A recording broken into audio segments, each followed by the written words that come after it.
Hello बेटा, welcome to दक्षिणा की क्लासरूम। दक्षिणा की क्लासरूम में मेरा नहीं, आपका बहुत बहुत स्वागत है मेरे साथ। इसी क्लासरूम में बेटा आज की क्लास रिकॉर्ड हो रही है और इस रिकॉर्डिंग में हम रेस्पिरेशन का लास्ट वाला लेक्चर फिनिश ऑफ करेंगे। रेस्पिरेशन का जो लास्ट वाला लेक्चर है बेटा, जिसके अंदर हमारा जो टॉपिक है कंसर्न का, जिस टॉपिक को हम लोगों को रिकॉर्ड करना है वो है electron transport system and oxidative phosphorylation. इसके अलावा आज के लेक्चर में बेटा हम लोग जो सेकंड नंबर का टॉपिक है वो, अगर यहाँ रेस्पिरेटरी बैलेंस शीट याद रखिएगा हम कर चुके हैं, आज एक और बार इसको करेंगे। उसके बाद एम्फीबॉलिक पाथवे आज हम कंप्लीट करेंगे। एम्फीबॉलिक पाथवे में इस पूरे चैप्टर का क्या सिग्निफिकेंस है उसको स्टडी करेंगे और लास्ट में रेस्पिरेटरी क्वेश्चन को पढ़ के इस चैप्टर को फिनिश ऑफ करेंगे। तो आज की क्लास का आपको टारगेट पता है कि हम लोगों को आज की क्लास में करना क्या है, तो बेटा स्टार्ट करते हैं। आज की क्लास काफ़ी क्रिस्प होगी। क्रिस्प यानी short and crisp with proper explanation of all the things that are required. आज की क्लास में बेटा जो मेन पहला टॉपिक, उसके जो मेन एक्सप्लेनेटरी एरियाज है, यानी अब मैं आपको इस टॉपिक में जो मेन चीज़ें एक्सप्लेन करनी है, अगर मैं उनकी बात करूं तो वो आपके पास है electron transport system and oxidative phosphorylation. क्या है ये दोनों चीज़ें बेटा? स्पेसिफिकली याद रखिए, अभी हम क्या कर रहे हैं, हम लोग ऑक्सीडेटिव या फिर मुझे कहना चाहिए एरोबिक रेस्पिरेशन को पढ़ रहे हैं। आप एरोबिक रेस्पिरेशन को पढ़ते हैं तो कोई भी रेस्पिरेशन हो, सबसे पहले तो ग्लाइकोलाइसिस होता है। स्पेलिंग गलत लिख दिया मैंने, ग्लाइकोलाइसिस ये सबसे पहले होता है। और ग्लाइकोलाइसिस याद रखना एरोबिक एनएरोबिक में कॉमन होता है। नेक्स्ट आपके पास जो नेक्स्ट स्टेप होता है उसको हम कहते हैं बेटा लिंक रिएक्शन। अब ये फैक्ट, ये बोर्ड पे बड़ा ध्यान रखिएगा, ये एग्जैक्टली ऑक्सीडेटिव डीकार्बोक्सिलेशन का प्रोसेस है जिसके अंदर हम पायरुविक एसिड को एसिटाइल कोएंजाइम के अंदर कन्वर्ट कर देते हैं। एग्जैक्टली लिंक रिएक्शन में यही होता है, जहां पर एक नाड़ू बनता है एक पायरुविक एसिड से और एक कार्बन डाइऑक्साइड उड़ जाता है। बेटा इसको लिंक रिएक्शन कहने का रीजन क्या है? ये ग्लाइकोलाइसिस को क्रेब्स साइकिल से जोड़ रहे हैं, क्योंकि एक ग्लाइकोलाइसिस एक क्रेब्स साइकिल और जो चीज इन दोनों को जोड़ रही है वो हमारे पास होनी चाहिए लिंक रिएक्शन। समझ गए? ओके, लिंक रिएक्शन के बाद जो नेक्स्ट स्टेप होता है वो होता है अपने पास क्रेब्स साइकिल। क्या होता है प्रोसेस? Krebs cycle. अब क्रेब्स साइकिल की भी हमें सारी की सारी कंपोजिशन पता है। तो अगर मैं at the end of Krebs cycle कहूँ, चलो एंड को रुक जाओ, हम एक और फैक्ट कर लेते हैं। फैक्ट बेसिकली हमें यहाँ पे क्या करना है, मुझे बताइए। ग्लाइकोलाइसिस जो है उसका लोकेशन, तो आंसर में आप क्या बोलोगे? साइटोप्लाज्म। लिंक रिएक्शन और क्रेब्स साइकिल का बेटा लोकेशन क्या है, तो आप कहोगे मैट्रिक्स और माइटोकॉन्ड्रिया। माइटोकॉन्ड्रिया का जो मैट्रिक्स है वहां पर होता है। अच्छा बेटा, इस पूरे प्रोसेस को हम कंप्लीट ही कर देते हैं, साइकिल को। इस साइकिल को कंप्लीट करने के बाद ये अक्स के बाद नेक्स्ट स्टेप क्या होता है? ईटीएस।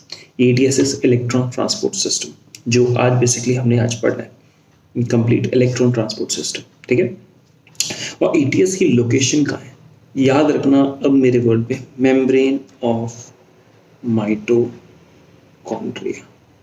मेम्ब्रेन ऑफ माइटोकॉन्ड्रिया ये किसका है? ईटीएस का लोकेशन। इतना तो बेटा आप लोग अच्छे से समझते हो ना, इसमें तो कोई डाउट ही नहीं है।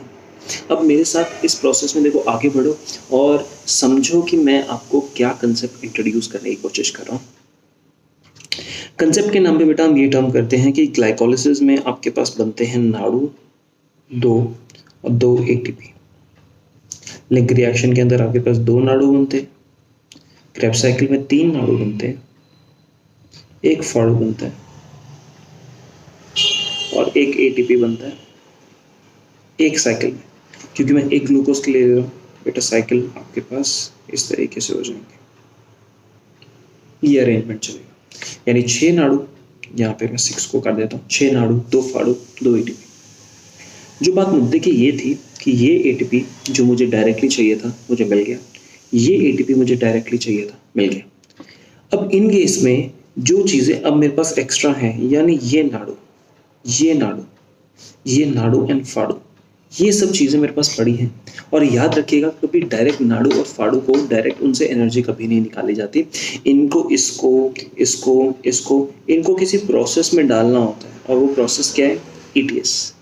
इनको हम ईटीएस में डालते हैं और ईटीएस के रिस्पॉन्स में यहाँ पे अपने पास क्या बन जाता है? एटीपी बन जाता है। आप ये बात समझ चुके हैं? कैलकुलेशंस के नाम पे मैं आपको बेटा ये बात समझा चुका हूँ कि जो नाड़ू होता है वो नाड़ू बनाता है 3 एटीपी, फाड़ू बनाता है 2 एटीपी। आज की क्लास इस क्वेश्चन को आंसर करने में जाएगी कि कैसे नाड़ू 2 एटीपी, नाड़ू 3 एटीपी और फाड़ू 2 एटीपी किस तरीके से ये इस तरीके से, मतलब what is the exact mechanism ये बनता है। बेटा एनसीईआरटी ने इफेक्टिवली आपको ये चीज़ दिखा दी है और कह दिया कि इस बात को आप समझने की कोशिश कर लो, और मैं इतनी गारंटी देता हूँ कि आप इस यहाँ से कोशिश कीजिए तो सही, क्लास का लेक्चर को अभी ऑफ कीजिए और पूरा का पूरा पढ़ने की कोशिश कर लो, गारंटीड 99% बच्चों को नहीं समझ आएगा, क्योंकि यहाँ पे जो कंसेप्चुअल अंडरस्टैंडिंग आपको दे रखी है ना वो बहुत ही हैपजार्ड है। यहाँ पे जो उन्होंने लिख दिया है, यहाँ पे इस तरीके से बातें लिख दी हैं बेटा, वो बहुत अनक्लियर है। क्योंकि वो बहुत ज़्यादा अनक्लियर है तो हम उन बातों को क्लियर करने के लिए कुछ डेविएट करेंगे इस डायग्राम से। आज मैं इस डायग्राम के अलावा आपको 2 अलग डायग्राम्स कराऊंगा जो आपके नोट्स में मिलेंगे, आपको आप क्लास के साथ साथ नोट्स में बना सकते हैं। उन डायग्राम्स को आप कंसेप्चुअल अंडरस्टैंडिंग करेंगे और उसके बाद फिर हम एक बार एनसीईआरटी की डायग्राम को पढ़ के अपने फंडामेंटल्स को शॉर्ट करेंगे कि हमने सही पढ़े और हम सही कैलकुलेशंस पे आ जाएंगे। इतना आप समझ सकते हो। ये सब करने के बाद ईटीएस करने के बाद फिर हम ऑक्सीडेटिव फॉस्फोराइलेशन, ये भी प्रोसेस बेटा, क्योंकि ये दोनों साथ साथ होते हैं, ये दोनों प्रोसेस साथ साथ होते हैं। क्योंकि ये दोनों प्रोसेस साथ साथ है तो किस तरीके से साथ साथ है हम ये भी बात सीखेंगे। ये था बेटा अपना हो गया। तो आओ अब ये वाली बात स्टार्ट करते हैं। ये वाली बात स्टार्ट करते हैं तो मैं आपको एक चीज दिखाता हूँ। ये क्या आपने ये चीज पढ़ी है? बिल्कुल। हम तो चैप्टर रेस्पिरेशन पढ़ रहे हैं तो मैं फोटोसिंथेसिस की केमियोस्मोटिक थ्योरी क्यों पढ़ा रहा हूँ तुम्हें, ये बात मत देखिए बेटा। यहाँ पे एक बात आपको समझ लेनी चाहिए कि केमियोस्मोटिक हाइपोथेसिस में हमने क्या किया था, बाहर के स्ट्रोमा से हाइड्रोजन उठा के हमने यहाँ इकट्ठा कर दिया था। क्या ये मेरी बात सही है? ल्यूवन के अंदर हमने हाइड्रोजन को एक्यूमुलेट करना शुरू कर दिया, ठीक है। फिर इतना हुआ। अब ये जो पोर्शन है ये थाइलाकॉइड का मेम्ब्रेन है और इस थाइलाकॉइड मेम्ब्रेन में ये स्ट्रक्चर आपका बल्ब जैसा जो आपको स्ट्रक्चर दिखाई दे रहा है, ये वाला स्ट्रक्चर होता है थाइलाकॉइड की मेम्ब्रेन में। बेटा ये जो बल्ब जैसा स्ट्रक्चर होता है थाइलाकॉइड की मेम्ब्रेन में, इस पूरे के पूरे स्ट्रक्चर को आप एटीपी सिंथेस कहते हो। क्या कहते हो? ATP synthase. क्या बात क्लियर हो पा रही है? फोकस करने वाली बात, इंपॉर्टेंट बात बेटा ये है कि आप 2H पॉजिटिव लेते हो और एटीपी सिंथेस के थ्रू पास करवाते हो और ये 2H पॉजिटिव निकल जाते हैं। अच्छा, H पॉजिटिव यहाँ से यहाँ क्यों जा रहा है? तो अब इसका कारण ये है क्योंकि यहाँ H पॉजिटिव ज़्यादा है, यहाँ कम है, और obviously things always move from a region of high concentration to the region of low concentration. तो टेक्निकली ये एटीपी सिंथेस बेटा एक गेटवे की तरह, एक रास्ते की तरह काम कर रहा है। जब रास्ते का गेट खुलेगा, जब ये इस तरीके से खुलेगा तो चीज़ों का फ्लो वहीं से होगा जहाँ पे ज़्यादा है तो वहाँ पर जहाँ पे कम है, यानी from the region of high concentration to the region of low concentration, इस किस्म का फ्लो होगा। तो पहले हमने यहाँ पे कॉन्सेंट्रेशन बढ़ाई, इस एरिया के अंदर हमने H पॉजिटिव का कॉन्सेंट्रेशन बढ़ाया और H पॉजिटिव का कॉन्सेंट्रेशन बढ़ाने के बाद H पॉजिटिव को बाहर भेज दिया इस रास्ते के थ्रू। और यहाँ पे बात आपको ध्यान रखोगे कि 2H पॉजिटिव जब यहाँ से निकलते हैं तो 2H पॉजिटिव की वजह से एक एटीपी बनता है। कितना एटीपी बनता है? 2H पॉजिटिव की वजह से एक एटीपी बनता है। इतना क्लियर? अगर बेटा अपने को इतना क्लियर है, मैं आपको एक चीज़ रिकमेंड करूंगा, क्योंकि रेस्पिरेशन में अब हम यहाँ पे किसकी बात कर रहे हैं? माइटोकॉन्ड्रिया की बात कर रहे हैं। तो माइटोकॉन्ड्रिया के स्ट्रक्चर और सेल चैप्टर में माइटोकॉन्ड्रिया की जो डिटेल्स मैंने पढ़ाई थी आप उसको पहले से पढ़ के आएंगे। अगर आपको माइटोकॉन्ड्रिया सबका सब याद है तो आप जल्दी से क्या कीजिए, अपने नोट्स निकालिए और माइटोकॉन्ड्रिया की एक बार आप रीडिंग कर लीजिए इस लेक्चर को यहीं का यहीं पॉज करके। उससे क्या होगा, आपके कंसेप्ट रिवाइज हो जाएंगे। माइटोकॉन्ड्रिया में बेटा इस तरीके से स्ट्रक्चर होता है, यहाँ पे ये इर्रेगुलर फोल्डिंग्स होती हैं माइटोकॉन्ड्रिया के इनर सरफेस में।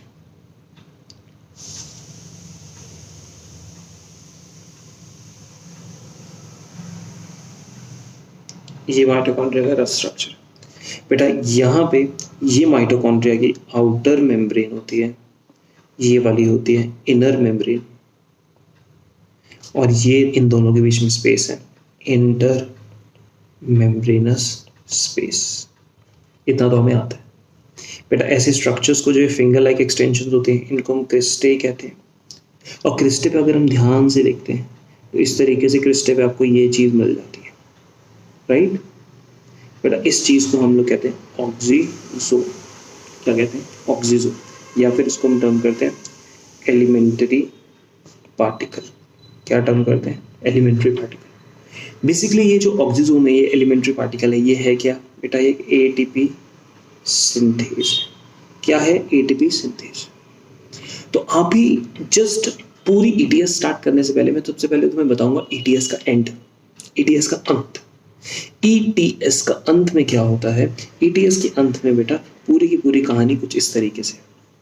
हम बात कर रहे हैं यहाँ पर ईटीएस की, तो हमें रियलाइजेशन होती है कि ईटीएस के अंदर ये हमारे पास ये पोर्शन है जिसको मैं यहाँ पे दिखा रहा हूँ, जिस पोर्शन को अब मैं पूरा का पूरा इस तरीके से हाईलाइट कर दूंगा। ये पोर्शन जो आपके सामने बेटा रेड कलर का, ये इनर मेम्ब्रेन है, ये अंदर वाली मेम्ब्रेन है जो इस तरीके से क्रिस्टे बनाई थी ना, जिस मेम्ब्रेन की फोल्डिंग्स हो गई थी, ये वाली बेटा वो इनर मेम्ब्रेन है।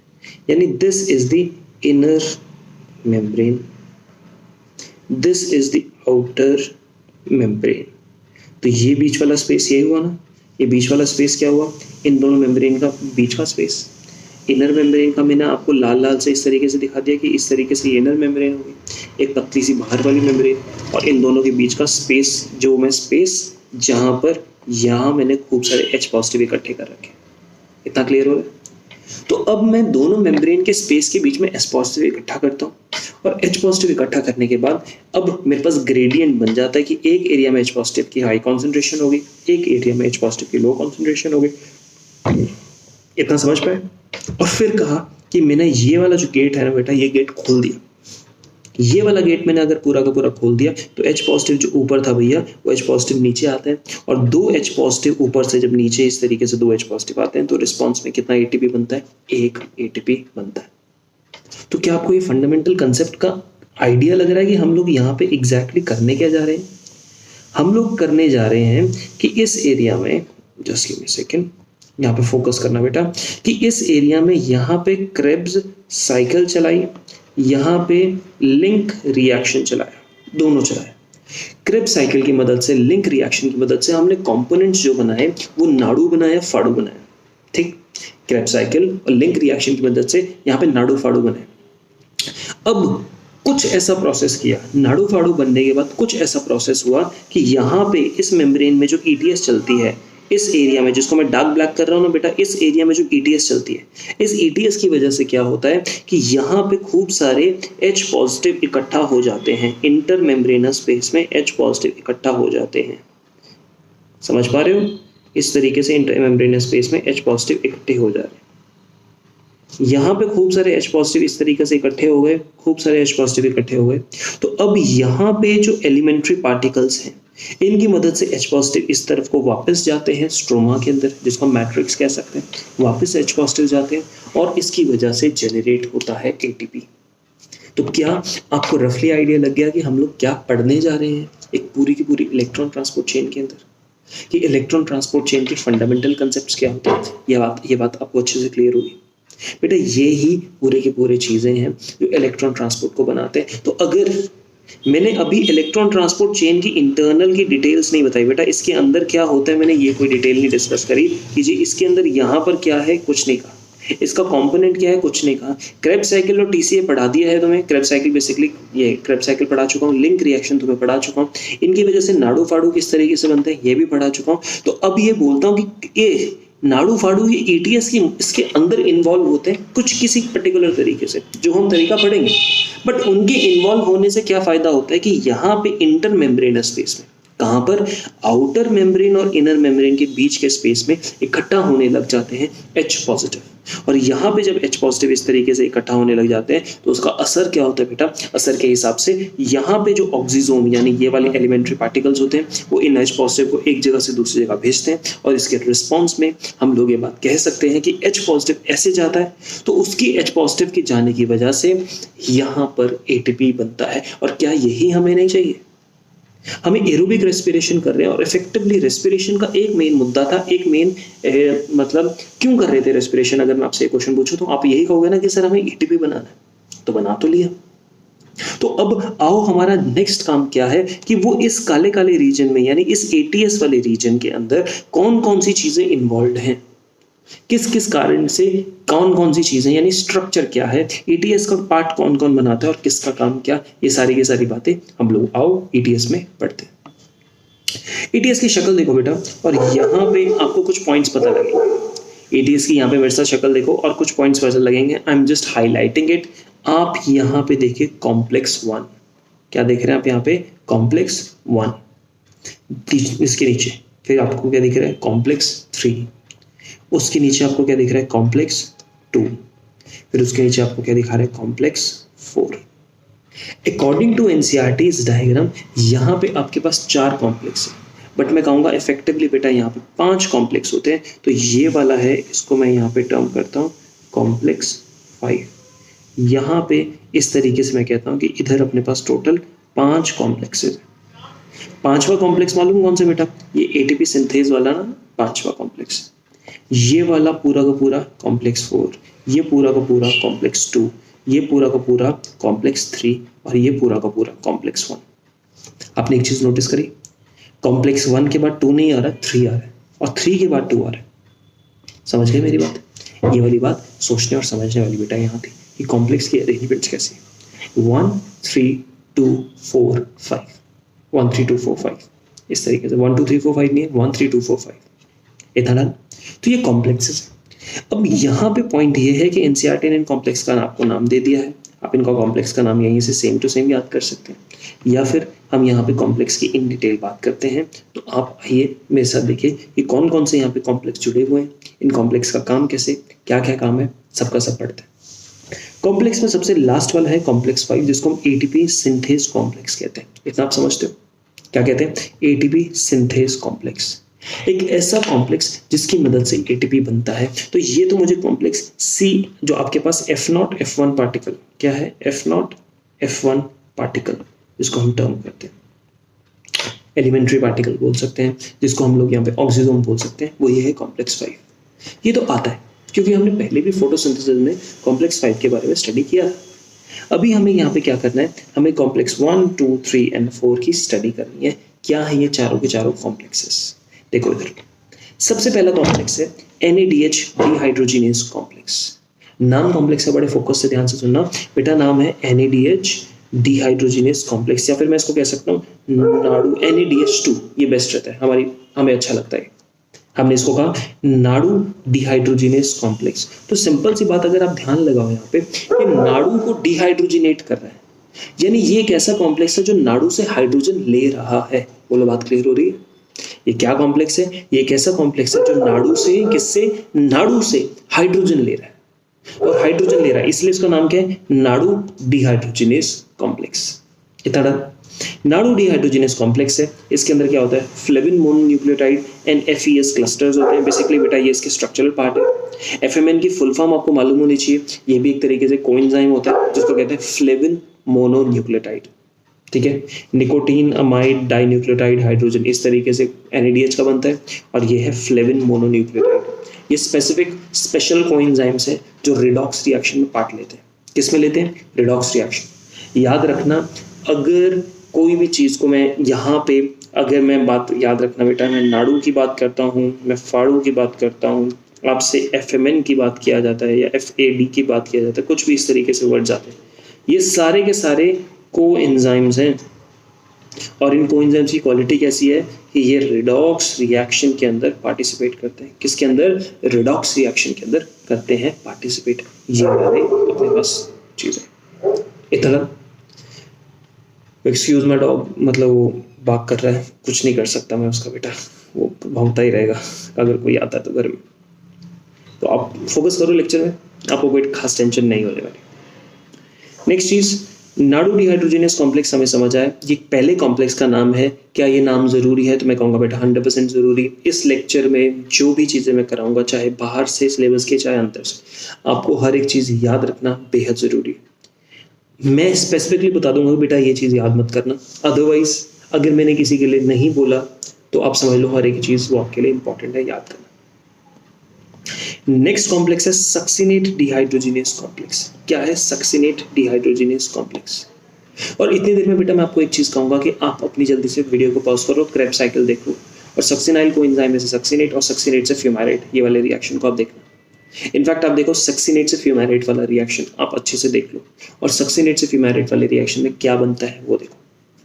आप जब सक्सीनेट से फ्यूमेरेट बनता हुआ देखोगे तो आपको एक चीज दिखाई देगी, आपको फाड़ू बनता हुआ दिखाई देगा। क्या बनता हुआ दिखाई देगा? फाड़ू। पहला वाला कॉम्प्लेक्स नाड़ू के साथ एसोसिएटेड था, दूसरे वाला कॉम्प्लेक्स में मैंने कहा अब सक्सीनेट से फ्यूमेरेट तक का रिएक्शन देखो, वहां पे क्या बना? फाड़ू। ठीक। अब जब बेटा मैं सक्सीनेट से फ्यूमेरेट बनाता हूं तो मैं सक्सीनेट से हाइड्रोजन निकालता हूं और फाड़ को दे देता हूं। अगर मैं यहाँ पे क्या काम करता हूं, सक्सीनेट से फ्यूमेरेट बनाता हूं तो यहाँ पे हाइड्रोजन निकाला और FAD को दे दिया मैंने हाइड्रोजन। जब ये दोनों जुड़ गए तो इन्होंने बनाया फाड़ो। तो दैट मीन्स अगर मैं सक्सीनेट को डिहाइड्रोजिनेट कर रहा हूं, डिहाइड्रोजिनेट यानी हाइड्रोजन सक्सीनेट से निकाल रहा हूं, तो मैं कहीं तो जोड़ूंगा ना। तो मैंने सक्सीनेट से हाइड्रोजन निकाल दिया और दे दिया FAD को, तो बन गया फाड़ो। तो अगर यहां पे कॉम्प्लेक्स का नाम है सक्सीनेट डिहाइड्रोजिनेस कॉम्प्लेक्स, तो एक ऐसा कॉम्प्लेक्स जो इन्वॉल्व है किस चीज के अंदर? फाड़ू बनाने में। तो तुम कहोगे सर ये तो आप हमें ETS पढ़ा रहे हो, बट आप क्रेब्स साइकिल का ना कोई पार्ट बताने लग गए। तो मैं कहूंगा बेटा चिल, रिलैक्स। मैंने कहा कि क्रेब्स साइकिल के अंदर फाड़ू बनता है जब सक्सीनेट से फ्यूमेरेट जाता है, ये स्टेटमेंट सही है पक्का? वहां पे फाड़ू क्यों बना? क्योंकि सक्सीनेट की डिहाइड्रोजनेशन हुई, ये भी स्टेटमेंट सही है। अब इसके आगे की फर्दर अंडरस्टैंडिंग जब मैं आपको ये वाला कॉम्प्लेक्स बीच में लाऊंगा ना, आपको एक बार एक सेकंड में समझ आ जाएगा ये इतना आसान है। तो अभी मन में ना टेंशन मत रखो। तीसरा कॉम्प्लेक्स रखो बेटा साइटोक्रोम BC1 कॉम्प्लेक्स, ये आपको याद रखना है। इसको साइटोक्रोम C रिडक्टेज कॉम्प्लेक्स भी कहते हैं, ये आपको याद रखना है। क्यों रखना, समझा दूंगा ये भी। फोर्थ साइटोक्रोम ऑक्सीडेज कॉम्प्लेक्स, देखो यहाँ पे मैंने इसको साइटोक्रोम C रिडक्टेज कॉम्प्लेक्स का, इसको मैं कहता हूँ साइटोक्रोम ऑक्सीडेज कॉम्प्लेक्स। तो इसको रिडक्टेज कॉम्प्लेक्स क्यों कहते हैं, इसको ऑक्सीडेज कॉम्प्लेक्स क्यों कहते हैं? हर कॉम्प्लेक्स का अपना नाम का एक मीनिंग है। तो बिना सोचे समझे ना किसी चीज को रटना नहीं है। आप चीज को समझोगे, आपको मस्त समझाऊंगा और आपको मस्त समझ आएगा, और फिर आपको रटने की जरूरत नहीं पड़ेगी, आपको चीजें अंदर से आती।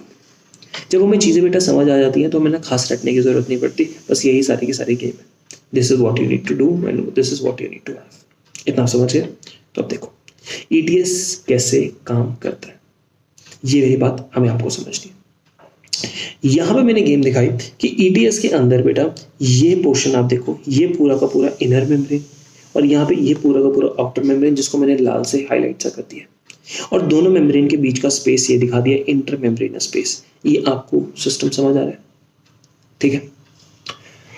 मैंने ना बेटा एक चीज समझाई थी तुम्हें कि क्या होता है कि जब आप इस ETS को पढ़ते हो तो ETS के अंदर हम नाड़ू और फाड़ू को भेजते हैं, यानी इलेक्ट्रॉन ट्रांसपोर्ट सिस्टम जो है वो जो क्रेब्स साइकिल से, ग्लाइकोलिसिस से, लिंक रिएक्शन से नाड़ू फाड़ू बनता है ना, वो ETS अपने पास रख लेता है। ये स्टेटमेंट आता है, अपने को समझ आता है?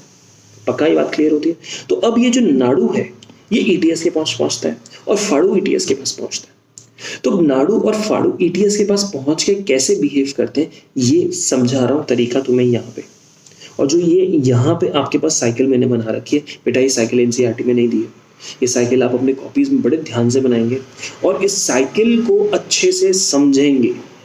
जब भी कंफ्यूज होगे इस कंसेप्ट में, सबसे पहले ये वाली साइकिल समझेंगे आप, और फिर जब ये मेरी बनाई हुई दोनों साइकिल्स बनाई हुई सीख जाएंगे तो आपको NCERT का ये वाला डायग्राम फंडामेंटली समझ आ जाएगा। सबसे पहले हम साइकिल सीखते हैं। साइकिल में देखो, साइकिल में आओ, सबसे पहले हमारे पास कॉम्प्लेक्स 1 है, NADH डिहाइड्रोजिनेस कॉम्प्लेक्स।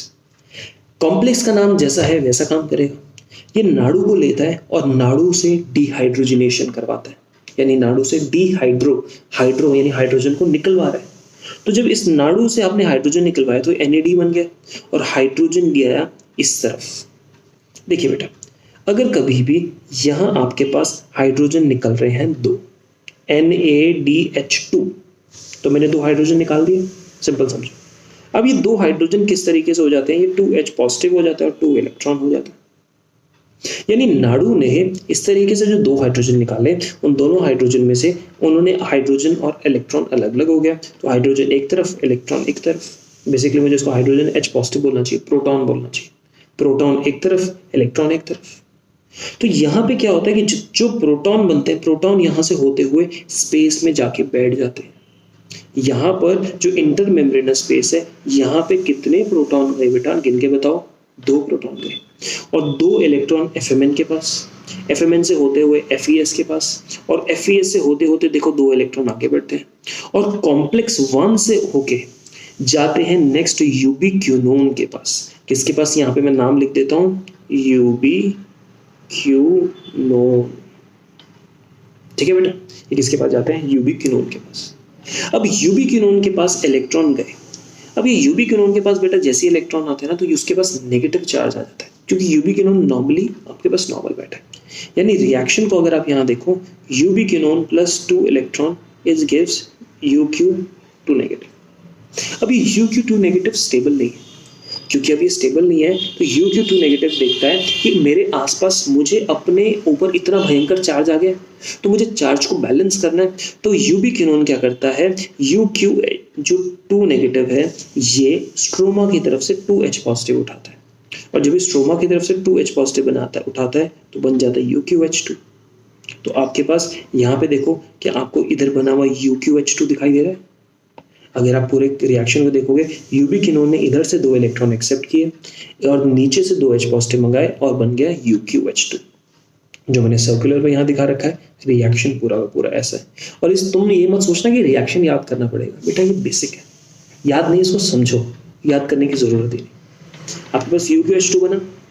अब ये UQH2 है कि ये UQH2 ना भाई स्टेबल नहीं है, तो स्टेबल ना होने की वजह से ये वापस अपना इस कंडीशन में शिफ्ट होता है। और देखो UQH2 कहता है कि यार ये जो एक्स्ट्रा वजन मैंने दो हाइड्रोजन का ले लिया ना, मेरे से बर्दाश्त नहीं होता। ये कहता है कि भैया मैंने अब हाइड्रोजन को उठा के 2H पॉजिटिव को, प्रोटॉन को, 2 प्रोटॉन को आगे देखो और इसके 2 इलेक्ट्रॉन आगे दे दो, क्योंकि भाई मेरे बस का काम नहीं है। तो यूबिक्विनोन ने यहाँ पे उसको पीछे से इलेक्ट्रॉन जबरदस्ती दे दिए गए, तो उसने इलेक्ट्रॉन को बैलेंस करने H पॉजिटिव उठाया। H पॉजिटिव उठा के जब ये बना तो उसने कहा यार मेरे ऊपर तो बहुत ज्यादा वजन आ गया, मेरे ऊपर बहुत ज्यादा रिस्पॉन्सिबिलिटी आ गया, मैं उसको नहीं ले सकता, तो वापस मैं UQ बन जाता हूँ और इसके रिस्पॉन्स में 2H पॉजिटिव डोनेट कर देता हूँ, और 2H पॉजिटिव वहां पे स्पेस में डाल दिए गए, और जो 2 इलेक्ट्रॉन थे इनको आगे पास डाउन कर दिया जाता है। और पास डाउन किसको कर दिया जाता है? कॉम्प्लेक्स नंबर 3 को। तो स्टार्टिंग गेम आपने कॉम्प्लेक्स 1 से करी और फिर आप पहुंच गए कॉम्प्लेक्स नंबर 3 पे। और कॉम्प्लेक्स नंबर 3 के पास यहां पर आपके पास साइटोक्रोम B के पास पहुंचता है इलेक्ट्रॉन, फिर आयरन सल्फर प्रोटीन FeS के पास, फिर साइटोक्रोम C1, और साइटोक्रोम C1 इलेक्ट्रॉन डोनेट करते हैं साइटोक्रोम C को। किसको डोनेट करते हैं? साइटोक्रोम C को। बेटा अगर आप इस बात को समझो, ये जो कॉम्प्लेक्स है, ये वाला कॉम्प्लेक्स, ये वाला कॉम्प्लेक्स, ये वाला कॉम्प्लेक्स, जो यहाँ पे मैंने इन कॉम्प्लेक्स के ऊपर, जिनके ऊपर मैं सर्कल बना रहा हूँ, अब आपको जिसके ऊपर इस तरीके से, ये देखो ये वाला कॉम्प्लेक्स जो है जिसके ऊपर अभी आपको स्क्वायर बना हुआ दिखाई दे रहा है, if I highlight this complex, ये वाला, ये तीसरा वाला, ये पूरा का पूरा कॉम्प्लेक्स, बेटा ये कॉम्प्लेक्स अपनी जगह फिक्स्ड है, ये स्टेबल है, अपनी जगह फिक्स्ड। लेकिन ये जो साइटोक्रोम C है ना, ये बेटा मेम्ब्रेन के, इनर मेम्ब्रेन के अंदर है, और ये स्ट्रोमा की तरफ है। आप यहाँ पे देख सकते हो, स्ट्रोमा कहूँ या अगर मैं मैट्रिक्स कहूँ, अगर ये स्ट्रक्चर इस तरीके से, तो बेटा मैट्रिक्स वाली साइड यही हुई ना। तो cytochrome C which is located on the matrix side of the inner membrane takes the electron from complex 3 and gives the electron here। ये यहाँ से कॉम्प्लेक्स को मतलब लेता है इलेक्ट्रॉन और यहाँ से यहाँ दे देता है। इतना आप समझ पाए? अब मुझे बताओ, साइटोक्रोम जो C है वो यहाँ से इलेक्ट्रॉन क्या कर रहा है? एक्सेप्ट कर रहा है। यानी अगर मैं इस कॉम्प्लेक्स की बात करूं, ये कॉम्प्लेक्स डोनेट कर रहा है इलेक्ट्रॉन साइटोक्रोम C को, तो साइटोक्रोम C के पास जेब में आके इलेक्ट्रॉन पड़ गया। तो मुझे एक आप आंसर करो, ऑक्सीडेशन और reduction. Oxidation is loss of electrons, reduction is gain of electrons. समझते हैं? ये मैंने आपको बात मेरे को मेरे केमिस्ट्री वाले सर ने बताई थी। बेटा इसको हम याद कैसे कर सकते हैं? ऑयल रिग, तेल का कुआं। Oxidation is loss, reduction is gain. इसको याद करने का इस तरीके से फॉर्मूला होता है, ठीक है? Oxidation is loss and reduction is gain, या लोग इसको गिर लायन भी बोलते हैं सीधा। Gain is reduction, loss is oxidation. And छोटा गिर नेशनल पार्क है, उसके अंदर हमें लायंस मिलते हैं। तो बेटा डिपेंड करता है आप इसको कैसे याद करते हो। मेरे को तो ऑयल रिग बेस्ट लगता है, मैं इसको वैसे याद करता हूँ। तो ऑक्सीडेशन जब भी होती है तो लॉस ऑफ इलेक्ट्रॉन होता है। अगर आपके पास रिडक्शन हो रही है तो आपके पास गेन ऑफ इलेक्ट्रॉन होना चाहिए। तो कॉम्प्लेक्स जो नंबर 3 है वो साइटोक्रोम C को इलेक्ट्रॉन देती है, तो साइटोक्रोम C ने इलेक्ट्रॉन गेन किया इसकी वजह से। तो इस कॉम्प्लेक्स का नाम साइटोक्रोम C को रिडक्टेज कॉम्प्लेक्स, साइटोक्रोम C को रिड्यूस करने वाला कॉम्प्लेक्स है, तो इसका नाम साइटोक्रोम C रिडक्टेज कॉम्प्लेक्स होगा ना। अब देखो कॉम्प्लेक्स नंबर यहाँ पे 4 आ रहा है, वो 4 इलेक्ट्रॉन इससे यहाँ पे ये 2 इलेक्ट्रॉन इससे 4 ले लेता है, यानी 4 वाला C से इलेक्ट्रॉन ले लेता है, छीन लेता है। तो अब जो C है उसके पास से लॉस ऑफ इलेक्ट्रॉन हुआ, और जब C के पास से लॉस ऑफ इलेक्ट्रॉन हुआ यानी C के पास से ऑक्सीडेशन हुआ, यानी C हमारे पास जो है वो हम कहते हैं कि जो C है उसका ऑक्सीडेशन हो गया। क्यों? क्योंकि ये कॉम्प्लेक्स 4 ने इलेक्ट्रॉन इससे ले लिया। क्या आप इतनी बात आप समझ सकते हैं? तो ये वाला जो कॉम्प्लेक्स हुआ इसको हम कहते हैं साइटोक्रोम C ऑक्सीडेशन कॉम्प्लेक्स, क्योंकि साइटोक्रोम C का ये ऑक्सीडेशन कर देता है। तो क्या बेटा अगर मैं आपसे पूछता हूँ पहला NADH2 डिहाइड्रोजनेस कॉम्प्लेक्स इसको क्यों कहा गया, आप ये भी बात समझते हो। तीसरे वाले को साइटोक्रोम यहाँ पे C रिडक्टेज कॉम्प्लेक्स क्यों कहा गया, ये भी आप समझते हो। चौथे वाले को साइटोक्रोम ऑक्सीडेज कॉम्प्लेक्स ये क्यों कहा गया, आप ये भी बात अच्छे से आप समझते हो। यानी वर्ड्स का मीनिंग अच्छे से आप फाइनली क्लियरली आपको समझ आता है। ठीक है, अब यहाँ पे रिएक्शन देखिएगा बेटा। रिएक्शन के नाम पे यहाँ पे 2 इलेक्ट्रॉन जो इस UQH2 ने इसको दिए, इसने इलेक्ट्रॉन आगे पास करता गया। साइटोक्रोम C एक जगह से दूसरी जगह मूव कर रहा है, उसने ये कॉम्प्लेक्स 3 से इलेक्ट्रॉन लिया और पकड़ा दिया यहाँ पे कॉम्प्लेक्स 4 को। देखो कॉम्प्लेक्स 4 को इलेक्ट्रॉन पकड़ाया तो कॉपर के पास गया, साइटोक्रोम A के पास गया, साइटोक्रोम A3 के पास गया, यहाँ पे कॉपर B के पास गया। इस तरीके से इलेक्ट्रॉन यहाँ से यहाँ मूव कर रहा है। अब देखिए बेटा इलेक्ट्रॉन जब ऊपर से नीचे की तरफ मूव कर रहे हैं तो अब कंडीशन क्या होती है, इलेक्ट्रॉन का मूवमेंट हो रहा है। और जब ये इलेक्ट्रॉन का मूवमेंट यहाँ पर हो रहा है तो अब इलेक्ट्रॉन मैं अगर पास कर रहा हूँ, आप सोचो कि आपने एक ह्यूमन चेन बना रखी है, इलेक्ट्रॉन एक बंदे से दूसरे बंदे को दे रहे हो, फाइनली तो कहीं जाएगा ना। यहाँ पे जब ये कॉम्प्लेक्सेस इलेक्ट्रॉन, अब देखो कॉम्प्लेक्सेस का नाम क्या है, इलेक्ट्रॉन ट्रांसपोर्ट सिस्टम। तो ये ट्रांसपोर्ट सिस्टम है, ये अल्टीमेटली अपने पास नहीं रख सकते, इनको अल्टीमेटली कहीं डिलीवर करना है। समझ पा रहे हो तुम? मैंने ये बात तुम्हें पहले भी समझाई थी, वो बस वाली और ट्रक वाली कहानी, कि ट्रक के अंदर तुम सामान लोड करके कहीं ले गए, दिल्ली से आगरा ले गए। अब आगरा जाके तुम ट्रक में से सामान उतारोगे नहीं तो वापस ट्रक दिल्ली जाएगा कैसे? ये दोबारा काम कैसे होगा? कंसेप्ट समझे? तो अब जो ये मेरे पास इलेक्ट्रॉन इस ट्रक के पास आया है ना, कॉम्प्लेक्स नंबर 4 के पास, तो ये इलेक्ट्रॉन कहीं ऑफलोड हो जाना चाहिए, कहीं इलेक्ट्रॉन उतर जाना चाहिए, निकल जाना चाहिए। तो ये इलेक्ट्रॉन किस तरीके से निकलता है कि ये इलेक्ट्रॉन 2 इलेक्ट्रॉन ऊपर से आ रहे थे, ये ऊपर से जो 2 इलेक्ट्रॉन आते हैं उन 2 इलेक्ट्रॉन 2 H पॉजिटिव के साथ जो स्ट्रोमा में बैठे हैं उनके साथ बाइंड करता है। अब जब ये 2 H पॉजिटिव के साथ बाइंड करता है तो ये अकेले रिएक्शन नहीं होता, क्योंकि इसके साथ यहाँ पर आपके पास ऑक्सीजन भी आ रहा है। कौन चीज आ रही है यहाँ पे बेटा? ऑक्सीजन भी आ रहा है। तो यहाँ पे हाइड्रोजन, यहाँ पे इलेक्ट्रॉन और यहाँ पे ऑक्सीजन, ये तीनों कर देती हैं चीजें बाइंड, आपस में बाइंड करके क्या बनाती हैं? वाटर बनाती हैं। तो इफेक्टिवली ऐसा बोला जाता है कि अब ये दोनों electrons H positive and 2 electron आपस में जुड़ के इनका रिएक्शन पॉसिबल नहीं हो पा रहा था, बट जो ऑक्सीजन था वो ऑक्सीजन कहता है कि एक तरफ से मैं अपनी एक बाजू से H पॉजिटिव को पकड़ूंगा, एक बाजू से मैं अपनी इलेक्ट्रॉन को पकड़ूंगा और तीनों हम लोग मिक्स होके क्या बन जाएंगे? वाटर बन जाएंगे। तो बात समझने वाले क्या है? बात समझने वाली बेटा ये है कि ये जो आपके पास ऑक्सीजन है ये फाइनल इलेक्ट्रॉन एक्सेप्टर है, क्योंकि ये ऑक्सीजन, देखो हमें ऐसा लगता है कि यार H पॉजिटिव ने इलेक्ट्रॉन एक्सेप्ट किया, लेकिन ये रिएक्शन केमिकली ये एनर्जेटिकली पॉसिबल नहीं। तो ये जो हाफ O2 है यानी ऑक्सीजन जो आया वो कहता है कि ठीक है, मैं इलेक्ट्रॉन अपने पास ले लूंगा, मैं ये हाइड्रोजन भी अपने पास ले लूंगा और हम तीनों मिलकर वाटर बना लेंगे। तो यहाँ पे वाटर बना, 100% वाटर यहाँ पे इफेक्टिवली बन गया। तो फाइनल इलेक्ट्रॉन एक्सेप्टर कौन था? ऑक्सीजन था। यानी अगर यहाँ पे आप सोचो कि ऑक्सीजन ना होता तो क्या ये इलेक्ट्रॉन कभी एक्सेप्ट हो पाता? कभी जब ये इलेक्ट्रॉन ना एक्सेप्ट हो पाता तो कभी ये वाला कॉम्प्लेक्स हमारा फ्री हो पाता?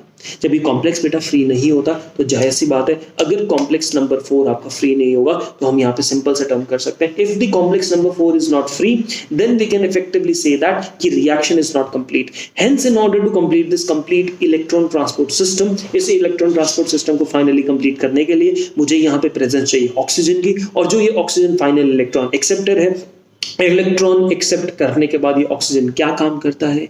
ये ऑक्सीजन अपने पास ETS को खत्म कर देता है। समझ गए? पक्का क्लियर हो गया? अब यहाँ पे कंसेप्ट को देखो, फॉलो करते रहना, इंपॉर्टेंट है। अब यहां से ऊपर से एक डोनर से दूसरा डोनर, दूसरे डोनर से तीसरा डोनर, तीसरे से चौथा डोनर, एक से दूसरे को डोनेट होते जा रहा है इलेक्ट्रॉन। और वो एप्पल वाली कहानी को याद करो, एप्पल वाली कहानी को याद किया था कि जब एक भूखे से अपने ज्यादा भूखे वाले को दे देता है, वो और आगे ज्यादा भूखे वाले को देता है और आगे ज्यादा भूखे वाले को दे देता है, तो पेट भरता है, तो भैया आशीर्वाद मिलेगा कि नहीं मिलेगा? सेम तरीके से जब यहां से एक से आगे जाता रहेगा, इस तरीके से इलेक्ट्रॉन, इस तरीके से रिडक्शन पोटेंशियल बेटा अगर सेटिस्फाई होते रहेंगे तो हम कहेंगे यहां से एनर्जी निकलती है, और उस एनर्जी को यूज करते हुए हम यहाँ पे मैट्रिक्स के से H पॉजिटिव उठा के कहां डाल देते हैं? हम यहाँ पे स्पेस में डाल देते हैं। क्या आपको मेरी बात क्लियर हुई?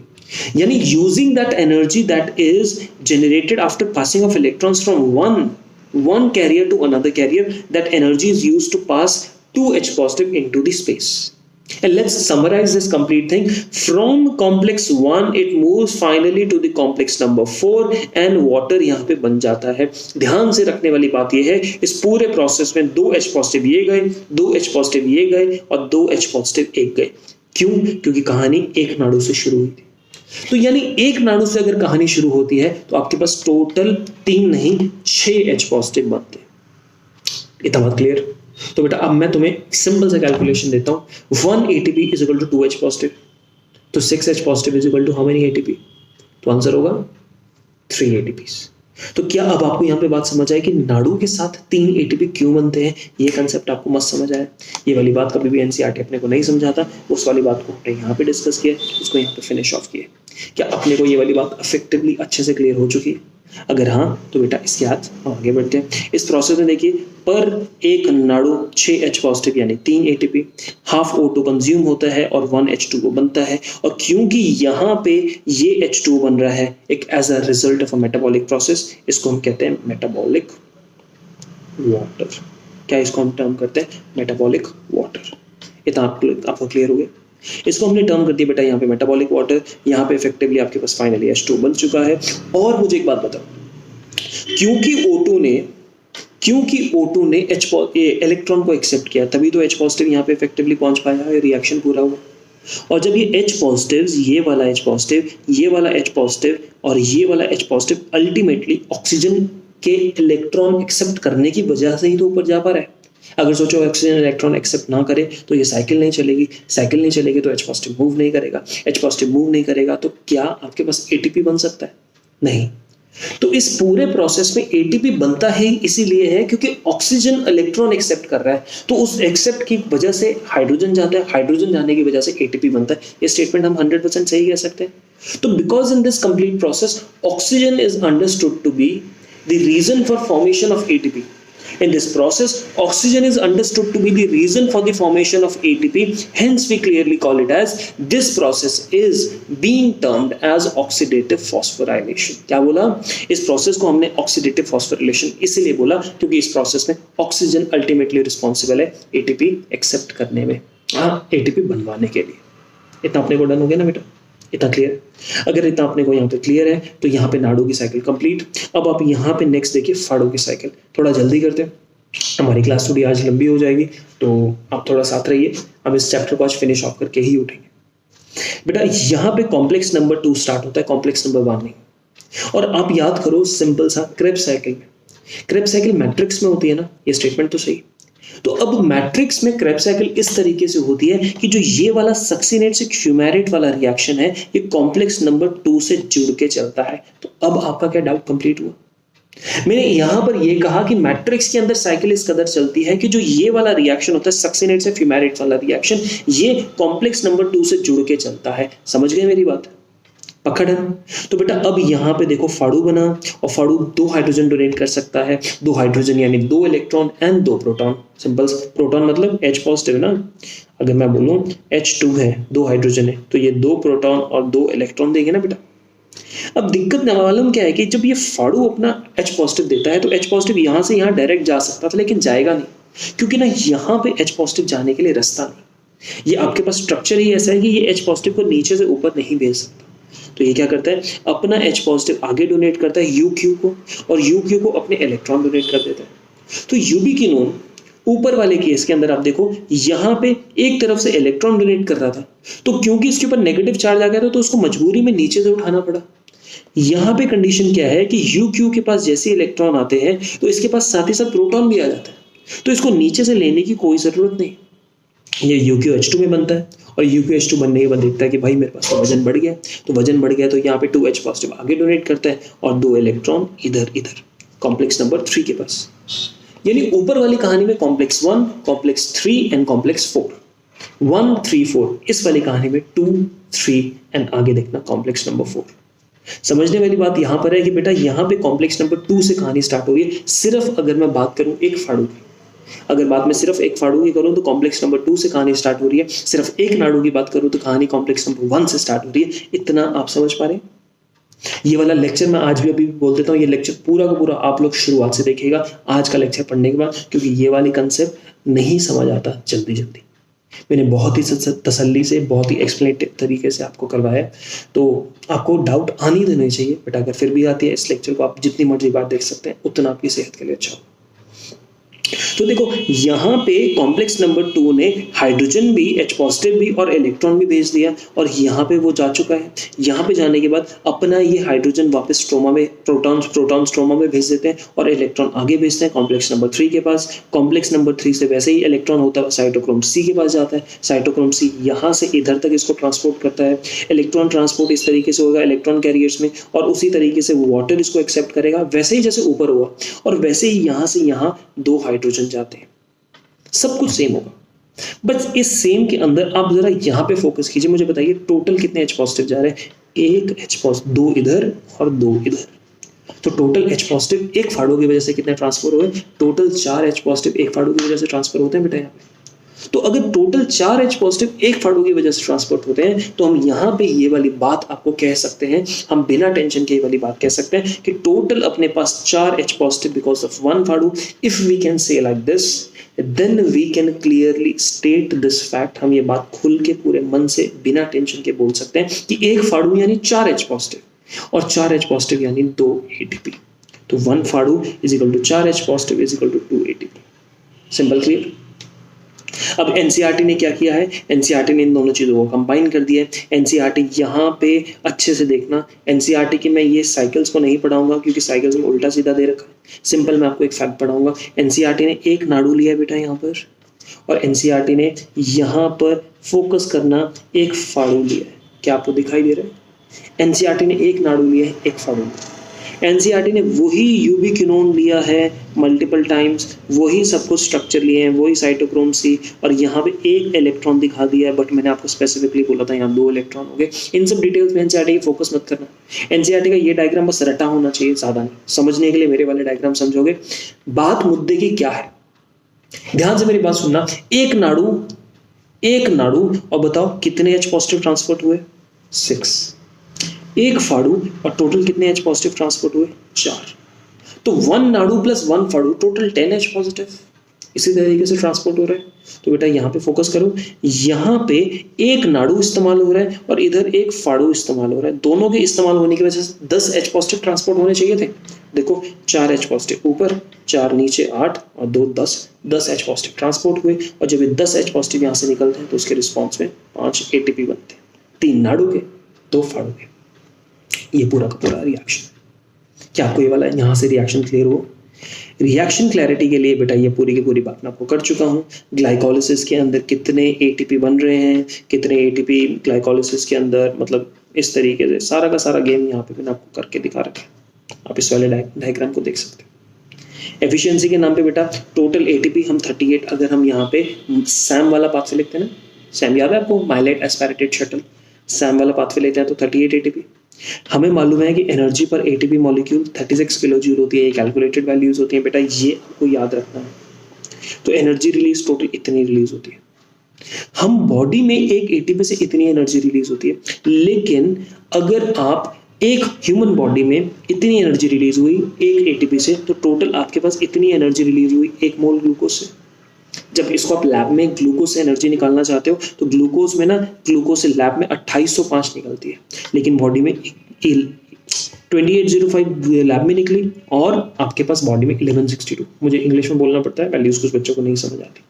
तो एफिशिएंसी, इतनी एनर्जी आपकी बॉडी में निकली बिकॉज ऑफ ग्लूकोज। इतनी एनर्जी असली में निकल सकती थी जो हम लैब में रिएक्शन करके देखा। तो हमारी ये पूरा प्रोसेस कितनी परसेंट एफिशिएंसी से चलता है? 41.45% एफिशिएंसी से पूरा का पूरा रिएक्शन अपना चल सकता है। ये हम स्टेटमेंट इफेक्टिवली यहाँ पे टर्म करते हैं। यहाँ पे हमारी बात क्लियर होती है बेटा। आगे बात क्लियर होती है तो नेक्स्ट स्टेप होता है एम्फीबॉलिक पाथवे। 2 मिनट का पाथवे है, बेहद सिंपल, बेहद आसान। इन पाथवे की आप ईटीएस की, आप इस एम्फीबॉलिक पाथवे की आप इसकी रीडिंग खुद ब खुद अपने पास कर सकते हैं। आपको नहीं समझ आएगा, I am always ready to take your doubts. Amphibolic pathway का सिंपल सा मतलब है, यहां पे आप वर्ड करो एम्फी। एम्फी का मतलब क्या होता है कि ये दोनों डायरेक्शन में चल सकता है। स्पेसिफिकली हमारे शरीर में क्या होता है कि बेटा कभी भी अगर आपके पास शरीर में एक डायरेक्शन से दूसरी डायरेक्शन रिएक्शन जा रहा है तो रिएक्शन हमेशा रिवर्स में भी जा सकता है। यानी दोनों इस तरीके से रिएक्शन का डायरेक्शन का ट्रैवल होता है। तो अगर किसी वक्त आपकी बॉडी के अंदर आपके पास पायरुवेट पड़ा है और आपको ग्लूकोज की जरूरत है तो पायरुवेट से वापस ग्लूकोज भी डेवलप हो सकता है, पायरुवेट से वापस प्रोटीन्स डेवलप हो सकते हैं, इस तरीके से यहाँ से वापस फैट्स भी डेवलप हो सकते हैं। ये टोटली पॉसिबल है। क्या आपको मेरी बात यहाँ पे क्लियर हो रही है? जहां तक आपको समझ आए तो बेटा ये जो पाथवे आपको यहाँ पे दिखाई दे रहा है ये एम्फीबॉलिक पाथवे, और एम्फीबॉलिक पाथवे हमें यही समझाने की कोशिश करते हैं। इस एम्फीबॉलिक पाथवे के अंदर अगर हमें ये बात समझाई जा रही है तो आप जरा यहाँ पे फोकस कीजिए। इस एम्फीबॉलिक पाथवे में एक और फैक्ट बताया जाता है। एम्फीबॉलिक पाथवे कहता है कि जब आप इस पूरे पाथवे को देखते हो तो अगर ह्यूमन शरीर नॉर्मली तो कार्बोहाइड्रेट के थ्रू एनर्जी डिराइव करता है, ये स्टेटमेंट सही। तो आपने खाना खाया, कार्बोहाइड्रेट के थ्रू एनर्जी डिराइव करी और बढ़िया से आपका काम चला, कोई टेंशन नहीं। फिर आप क्या करते हो कि सोचते हो कि भाई मैंने ना अन्ना हजारे की तरह ना अनशन पे बैठ जाना, तो कार्बोहाइड्रेट जो आपने खाया हुआ वो इस्तेमाल होगा, फिर बॉडी में जो कार्बोहाइड्रेट स्टोर्ड होगा बेटा वो भी इस्तेमाल होगा। और जिस दिन आपकी बॉडी के अंदर, खाना तो नहीं खा रहे हो ना, तो अब आपकी बॉडी के अंदर कार्बोहाइड्रेट खत्म हो चुके हैं। अब आपकी बॉडी को तो सर्वाइव करने के लिए एनर्जी बनानी है, तो अब आपकी बॉडी एनर्जी बनाने के लिए क्या करेगी? पहले कार्बोहाइड्रेट का ब्रेकडाउन कर रही थी इस प्रोसेस से, जो प्रोसेस हमने पढ़ लिया। अब आपकी बॉडी क्या करेगी? आपकी बॉडी अब फैट्स का ब्रेकडाउन करना शुरू करेगी। फैट का ब्रेकडाउन करके भी एसिटाइल कोएंजाइम में सप्लाई करने के बाद आप एनर्जी बना सकते हो। और जब आपकी बॉडी में फैट्स खत्म हो जाएंगे तब तीसरी चीज कौन सी टूटेगी? वो आपके प्रोटीन्स होंगे, और प्रोटीन्स टूट के भी आपके पास क्रेब साइकिल के अंदर जाके नाड़ू फाड़ू एटीपी बना के एनर्जी बना सकते हैं। देखो कोई दिक्कत नहीं है। अगर आप यहाँ पे कार्बोहाइड्रेट से चल रहे तो ग्लाइकोलाइसिस पहले हो रहा था, लेकिन अगर किसी दिन आपके पास कार्बोहाइड्रेट्स खत्म हो गए तो पहले के कार्बोहाइड्रेट्स के बाद आप दूसरा स्टेप लेते हो डाइजेशन का, फैट का। डाइजेशन यानी बॉडी के अंदर ब्रेकडाउन ऑफ फैट होता है एनर्जी बनाने के लिए। और तीसरा स्टेप हो सकता है अगर फैट भी किसी दिन बॉडी के अंदर खत्म हो गए तो प्रोटीन्स बॉडी के टूटने लगेंगे, बॉडी के स्ट्रक्चर के प्रोटीन्स टूटने लगेंगे और उससे एनर्जी सप्लाई होगी। तो क्या आपकी बॉडी सबसे पहले कार्बोहाइड्रेट को यूज करेगी एनर्जी सोर्स के लिए? Answer yes. उसके बाद किसको यूज करेगी? फैट को। और उसके बाद किसको यूज करेगी? प्रोटीन्स को। इतना आप समझ सकते हैं बात बेटा। ये पूरा का पूरा एम्फीबॉलिक पाथवे। एम्फीबॉलिक पाथवे में इस पूरे प्रोसेस में जो मैंने यहाँ पे एक्स्ट्रा आपके पास मार्किंग करी हुई, इस बीटा ऑक्सीडेशन, इसको मार्क कर दीजिए। यहाँ पे ये वाले पॉइंट्स बेटा मैंने मार्क कर रखे हैं, इनको अभी आप मार्क करोगे। ये बात मैं आपको मिनरल न्यूट्रिशन में समझाऊंगा कैसे कैसे क्यों इंपॉर्टेंट है। अभी के लिए बस जैसे मैंने यहाँ पे मार्क कर रखा है आप साथ साथ कर सकते हो, ठीक। नेक्स्ट आपके पास यहाँ पे आता है रेस्पिरेटरी क्वोशंट नाम का नेक्स्ट आपके पास फंडामेंटल कंसेप्ट है respiratory quotient. Give me a second.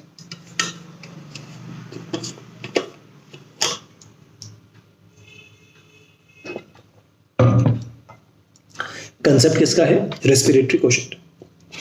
तो क्या है ये कंसेप्ट? रेस्पिरेटरी क्वोशंट का मतलब ये है कि आपका शरीर जो है अलग अलग सबस्ट्रेट को इस्तेमाल कर सकता है। वो प्रोटीन्स को यूज कर सकता है, कार्बोहाइड्रेट्स को यूज कर सकता है या फैट को यूज कर सकता है। तीनों में से किसी को भी यूज कर सकता है एनर्जी बनाने के लिए। स्टेटमेंट सही। यानी since any substrate can be used for respiration, कोई भी सबस्ट्रेट को हम प्रोटीन, फैट, कार्बोहाइड्रेट तीनों में से किसी को भी यूज कर सकते हैं। Therefore respiratory quotient can help us understand it's nature. यानी आप क्या करो, आप किसी बंदे के ना मुंह पे एक डिवाइस लगा दो, स्पेसिफिकली रेस्पायरोमीटर कहते हैं, गैनोंग रेस्पायरोमीटर। यहाँ पे अगर आप नाम पढ़ोगे, अगर मैंने यहाँ पे नाम कहीं लिख दिया होगा, हाँ ये लिखा हुआ गैनोंग रेस्पायरोमीटर। ये आपके पास गैनोंग रेस्पायरोमीटर है, आप बंदे के मुंह पे लगाओ, बंदा सांस लेगा, सांस निकालेगा, और सांस निकालने के बाद आप रेस्पायरोमीटर में जो वैल्यूज आएंगे ना बेटा उस वैल्यू से बता सकते हो इस बॉडी इस वक्त इस आदमी की बॉडी के अंदर प्रोटीन टूट रहे हैं, कार्बोहाइड्रेट टूट रहे हैं, फैट टूट रहे हैं। देखो कंडीशन क्या होती है, आपके पास आप एक डॉक्टर है, आप डॉक्टर बनने जा रहे हैं, तो कोई आदमी ना अनशन पे बैठ जाता है, अनशन यानी भूख हड़ताल पे बैठ गया कि हम खाना ही नहीं खाएंगे, है ना, जब तक ये काम नहीं हो जाता, गवर्नमेंट ये काम नहीं कर देती, तब तक हम खाना नहीं खाएंगे। तो अब आप डॉक्टर हैं, आपको उनकी सेहत का भी ध्यान रखना है, तो आप उनके मुंह के अंदर ना, क्योंकि खाना तो जबरदस्ती नहीं खिला सकते, तो कैसे चेक करोगे उसकी बॉडी ने अब उसकी बॉडी के अंदर कार्बोहाइड्रेट खत्म हो गए, कैसे चेक करोगे? आप क्या करोगे, उस बंदे के मुंह पे आप रेस्पायरोमीटर लगाओगे, वो आदमी सांस लेगा, सांस छोड़ेगा, और सांस छोड़ने के बाद आप वैल्यूज को कैलकुलेट करोगे और कैलकुलेट करके बताओगे अब कार्बोहाइड्रेट टूट रहा है, अब फैट टूट रहा है, या अब प्रोटीन टूट रहा है। इतना आप समझ सकते हो। ये देखो किस तरीके से होगा, हम यहाँ पे कह सकते हैं आरक्यू की वैल्यू कैलकुलेट करनी है, तो वॉल्यूम ऑफ CO2 इवॉल्व सबसे पहले देखते हैं। सांस ली, सांस निकाली, तो कार्बन डाइऑक्साइड जितना निकला हमने उस कार्बन डाइऑक्साइड की वॉल्यूम निकाली, और जब सांस ली तो कितना ऑक्सीजन लिया, हम इसकी वैल्यू कैलकुलेट कर सकते हैं। Once we have done the calculations of the CO2 evolved and oxygen consumed, हम इन दोनों की वैल्यूज निकालते हैं, और वैल्यूज निकालने के बाद याद रखना क्या होता है, समझो। अगर शरीर में कार्बोहाइड्रेट्स टूट रहा है, क्या शरीर में अगर कार्बोहाइड्रेट्स टूट रहा है तो RQ की वैल्यू बेटा 1 आएगी। क्यों? देखो C6H12O6 इसको कार्बोहाइड्रेट को 6O2 के साथ जोड़ता है और बनाता है 6CO2 6H2। मुझे carbon dioxide evolved upon oxygen consumed, अगर बेटा इन दोनों का रेशियो निकालूंगा वैल्यू कितनी आएगी, 1 आएगी ना। तो ये वाला केस होता है। अगर यानी अगर शरीर में कार्बोहाइड्रेट्स अगर इन्वॉल्व हो रहे हैं और कंप्लीट बॉडी कार्बोहाइड्रेट्स बर्न कर रही है तो RQ की वैल्यू आती है 1। क्या ये काम सिर्फ हम एनिमल्स के लिए कर सकते हैं कि प्लांट्स के लिए भी कर सकते हैं? बेटा RQ की वैल्यू हम प्लांट्स के लिए भी कर सकते हैं। अगर प्लांट्स में कर सकते हो तो अलग अलग प्लांट्स आपके पास अलग अलग वैल्यूज देंगे। तो यहाँ पे जरा इंपॉर्टेंट कौन है, ये इंपॉर्टेंट है हमारे कैम प्लांट्स। कैम प्लांट्स याद है ना, क्रसुलेसिन एसिड मेटाबॉलिज्म करने वाले ऐसे प्लांट्स, ये कैम प्लांट्स होते हैं बेटा। ये हमें बहुत ही गर्म इलाकों में मिलते हैं, इसलिए इनको सक्यूलेंट्स भी कहते हैं, क्योंकि अपने अंदर ये पानी स्टोर करके रखते हैं। तो याद करो कैम प्लांट्स के साथ, ये कैम प्लांट्स क्या करते थे, ये कैम प्लांट्स अपने अंदर क्या काम करते हैं, ये कार्बन डाइऑक्साइड को कंज्यूम करते हैं रात को फोटोसिंथेसिस के दौरान। देखो उन्होंने क्या किया, रात को फोटोसिंथेसिस के दौरान इन लोगों ने कार्बन डाइऑक्साइड को कंज्यूम किया। या फिर जैसे इसको भी छोड़ो, कैम प्लांट का बेटा रिएक्शन देखो। कैम प्लांट C6H12O6 लेता है, उसको कार्बन ऑक्सीजन से मिलाता है, और ऑक्सीजन से मिलाने के बाद मैलिक एसिड बना देता है, डायरेक्ट कार्बन डाइऑक्साइड नहीं बनाता। क्या आपको कैम प्लांट का कुछ थोड़ा बहुत रिएक्शन याद है? कैम प्लांट ने रात को कार्बन डाइऑक्साइड कंज्यूम किया था, कार्बन डाइऑक्साइड इवॉल्व करता ही नहीं। समझ पा रहे हो? यानी आप फोटोसिंथेसिस की मदद से वो रात को नेट कार्बन डाइऑक्साइड को अंदर ले रहा है और उसको मैलिक एसिड की तरह फॉर्म कर दे रहे हैं। तो कार्बन डाइऑक्साइड की वैल्यू कितनी होगी, 0। एंड अगर मैं आपसे कहूं एनीथिंग x/0 है ना, कोई भी चीज 0 से डिवाइडेड होती है तो आंसर 0 ही आता है ना। सीधी सी बात। अगर मैं 0/1 कर दूं तो आंसर 0 आएगा, 0/100 कर दूं तो आंसर 0 आएगा, क्योंकि कार्बन डाइऑक्साइड निकल ही नहीं रहा। और दिन के टाइम क्या होता है, दिन के टाइम भी इस तरीके से ये इसमें कन्वर्ट होता है। ये जब इस तरीके से कन्वर्ट होता है तो बेटा ये जो ग्लूकोज उसके पास स्टोर्ड होता है वो 3O2 के साथ रिएक्ट करता है। रिएक्ट करने के बाद वो मैलिक एसिड बनाता है, कार्बन डाइऑक्साइड डायरेक्ट नहीं निकालता और ये बनाता है। इस केस के अंदर भी यहाँ पे मैलिक एसिड तो बना दिया मैंने, कोई कार्बन डाइऑक्साइड नहीं निकाला, क्योंकि ऑक्सीजन कंज्यूम हो रहा है, कार्बन डाइऑक्साइड नहीं निकल रहा, तो आंसर 0 हो गया। तो चाहे आप रात के टाइम जब फोटोसिंथेसिस हो रही थी आप वो वाला रिएक्शन देख लीजिए, चाहे आप ये वाला रिएक्शन, दोनों में से कोई भी रिएक्शन कंसिडर कर लीजिए, दोनों केस में 0 कार्बन डाइऑक्साइड है। एंड क्योंकि कार्बन डाइऑक्साइड की वैल्यू 0 है तो हम ये 100% पूरी गारंटी से टर्म कर सकते हैं, if the carbon dioxide value is 0 hence effectively RQ की वैल्यू इज 0। उसके साथ साथ बेटा अगर नेक्स्ट चीज NCERT कहते हैं फैट्स के लिए वैल्यू लो, RQ की वैल्यू हमेशा 1 से कम आएगी। इसका रिएक्शन करने के लिए वो आपको एक रफली रिएक्शन करके दिखाते हैं। ऑक्सीजन ज्यादा कंज्यूम होता है, कार्बन डाइऑक्साइड कम बनता है, इफेक्टिवली वैल्यू आपके पास 0.7। आप अगर प्रोटीन्स की बात करते हो तो RQ वैल्यू रफली 0.9 के पास आती है, और अगर ऑर्गेनिक एसिड को एज अ सब्सट्रेट यूज करो तो RQ की वैल्यू 0.1 से ज्यादा आएगी। तो यानी अगर वैल्यू 1 आई तो कार्बोहाइड्रेट, वैल्यू 0 आई तो सक्यूलेंट प्लांट, वैल्यू 0.7 आई तो आपके पास फैट्स, एंड 0.9 के आसपास आई तो वैल्यू आपके पास बन गया प्रोटीन्स। तो आप अलग अलग वैल्यूज के मुताबिक बता सकते हो कि कौन सी वैल्यू का मतलब कौन सा वाला सबस्ट्रेट, एंड यहाँ पे आपकी कहानी फुल टू तरीके से फिनिश ऑफ होती है। यहाँ तक क्लियर। यहाँ पे आप ऑब्जर्व कर सकते हो कि ये हमने पास अलग अलग वैल्यूज दे रखी हैं, अलग अलग कार्बोहाइड्रेट्स की 1 की, प्रोटीन 0.8 से 0.9, कीटोन्स की, यहाँ पे फैट्स, आप फैट की अलग अलग वैल्यूज है बेटा, यहाँ देख सकते हो। इधर ऑक्सैलिक एसिड, टार्टरिक एसिड, देखो कौन से ज्यादा वैल्यूज हैं, देख सकते हो। देखो बेटा यहाँ पे मैंने 1 2 3 तीनों फैट 0.7 की वैल्यू, ठीक है। यहाँ पे तीनों के तीनों आपके पास ऑर्गेनिक एसिड्स 1 से ऊपर की वैल्यू, कार्बोहाइड्रेट इतना, प्रोटीन 0.8 से 0.9, वैल्यूज आपको समझ आई। ये आपके पास एक रेस्पिरेटरी क्वेश्चन का चार्ट मैंने आपको दे दिया। इसके साथ साथ बेटा ये चैप्टर यहाँ पे फिनिश होता है कंप्लीटली। इस चैप्टर के अंदर यहाँ पे मैंने कुछ ये 3 एक्स्ट्रा आपके पास दे रखे हैं। सॉल्ट रेस्पिरेशन, अगर किसी प्लांट को, अगर जो पानी में जा रहा है, पानी में जो प्लांट उग रहा है उसको मैं किसी सलाइन वाटर में ट्रांसपोर्ट कर देता हूँ, बहुत ही नमकीन वाटर में ट्रांसपोर्ट कर देता हूँ, एकदम उसकी रेस्पिरेशन का रेट बढ़ता है, सॉल्ट रेस्पिरेशन कहते हैं। क्लाइमैक्टेरिक रेस्पिरेशन क्या होती है, जैसे ही फ्रूट पकने वाला होता है तो फ्रूट के अंदर जो सेल्स होते हैं उनका रेस्पिरेशन का रेट बढ़ जाता है, क्लाइमैक्टेरिक रेस्पिरेशन। तीसरा होता है pentose phosphate pathway. Pentose phosphate pathway बेटा एक ऐसा पाथवे होता है जिसके अंदर ह्यूमन बॉडी के अंदर या कहीं पर भी, किसी भी सेल के अंदर, चाहे प्लांट हो चाहे एनिमल हो, वो ग्लूकोज को ग्लाइकोलिसिस के थ्रू ट्रांसपोर्ट करने की जगह वो कोई और पाथवे अपनाता है। यानी एनर्जी बनाने के लिए आप ग्लूकोज को तोड़ के ग्लाइकोलिसिस में डाल सकते थे, यानी ग्लाइकोलिसिस कर सकते थे ग्लूकोज को तोड़ने के लिए, लेकिन यहाँ पे आप कोई और काम करोगे। पेंटोज फॉस्फेट पाथवे को बेटा एचएमपी पाथवे कहते हैं, एक्सोन्स मोनोफॉस्फेट पाथवे। इस पाथवे के अंदर नाड़ू नहीं बनता, नापड़ू बनता है, NADPH, जैसे फोटोसिंथेसिस में बना था ना, वैसे यहाँ पे बनता है। और इसी नापड़ू की मदद से भी हम लोग क्या कर सकते हैं, एनर्जी डिराइव कर सकते हैं। नेक्स्ट प्रोटोप्लाज्मिक रेस्पिरेशन, ध्यान रखना ऐसी रेस्पिरेशन जिसके लिए प्रोटीन्स को यूज किया जाए रेस्पिरेटरी सबस्ट्रेट, उसको प्रोटोप्लाज्मिक रेस्पिरेशन। और floating respiration, very important word, ये दोनों बहुत ज्यादा इंपॉर्टेंट है। जहां पे कार्बो और फैट को, यानी कार्बोहाइड्रेट्स एंड फैट्स को सबस्ट्रेट की तरह यूज किया जाए, उसको हम फ्लोटिंग रेस्पिरेशन टर्म कर सकते हैं। तो इफेक्टिवली इसके साथ हमारा रेस्पिरेशन का पूरा chapter with discussion, with understanding and with clarity complete होता है। आखिरी वाले पोर्शंस की बेटा ये डिफाइंड पोर्शंस की जो एनसीईआरटी है, क्योंकि एनसीईआरटीज को आप लोग इफेक्टिवली पढ़ेंगे और इस लेक्चर के साथ साथ हम अपना फोटोसिंथेसिस को कंप्लीट करते हैं। आप ये सारी की सारी चीज़ बेटा कर चुके हो, आप एक बार पढ़ोगे आपको सब मस्त से बढ़िया से समझ आ जाएगा। ये पूरा का पूरा पाथवे आपको एकदम बढ़िया से समझ आ जाएगा। रेस्पिरेटरी बैलेंस शीट आप ऑलरेडी कर चुके हो कि किसके अंदर कितने, ये पूरा का पूरा आप प्रोसेस कर चुके हो। यहाँ तक की कहानी के साथ साथ बेटा हमारी क्लास आज फिनिश होती है। उम्मीद है कि आपको बढ़िया से ETS और बाकी चीज़ें अच्छे से समझ आई होंगी, ठीक है। तो पढ़ते रहो, दोबारा लेक्चर देखो, दोबारा स्टडी करो, आगे लगते रहो, फोड़ते रहो, खूब बढ़ते रहो। स्टे ब्लेस्ड बेटा, जय हिंद।